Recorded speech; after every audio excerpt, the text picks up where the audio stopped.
Disagreements emerge when one country observes the moon while another does not, creating confusion about which nation holds the correct sighting. This scenario sparks important discussions within the Muslim community. In these discussions, the role of astronomers comes into question, especially when their calculations clash with personal visual sightings.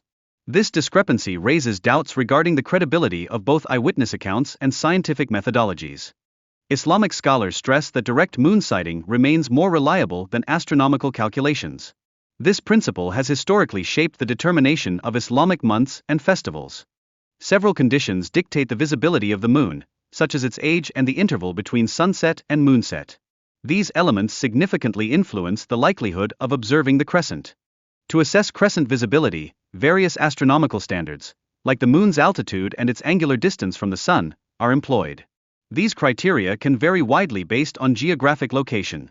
Different nations apply distinct criteria for acknowledging the sighting of the crescent moon. While some depend solely on visual confirmations, others incorporate astronomical calculations. Numerous astronomical standards exist, often named after their creators, but not all countries adopt them uniformly. Some astronomers advocate for these standards as vital to reliable moon sighting. Historically, running records illustrate that perceived limits can indeed be surpassed, suggesting human potential often exceeds established boundaries. The tale of athletes breaking the 4-minute mile barrier serves as a metaphor for challenging existing astronomical criteria, underscoring that moon sightings can sometimes defy conventional norms.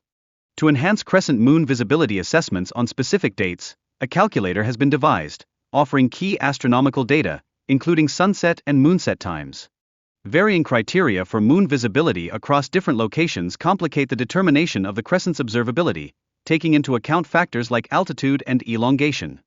The challenge of unifying moon sighting practices among Muslims worldwide engages complex jurisprudential questions, particularly regarding fasting and celebration criteria. One argument posits that moon sighting should be based on local observations, advocating for personal verification rather than a collective consensus across regions. This notion raises queries about unity among Muslims. Conversely, another perspective emphasizes the local government's authority in declaring Ramadan start, resulting in inconsistencies in observance within individual countries, often leading to confusion in neighboring regions. A third stance encourages ignoring political borders in moon sighting determinations, suggesting that proximity to the sighting location should guide observance. This presents challenges with differing practices among neighboring areas. Many Islamic scholars argue against the exclusive reliance on moon sightings due to varying geographic contexts. This ongoing debate continues to shape best practices for lunar observation. One proposed solution involves dividing the globe into 4 time zones for moon sighting, aiming for synchronization across regions. This approach could help maintain coherence among Muslim communities during significant religious events. Navigating the complexities of this issue entails addressing religious, astronomical, and sovereign considerations.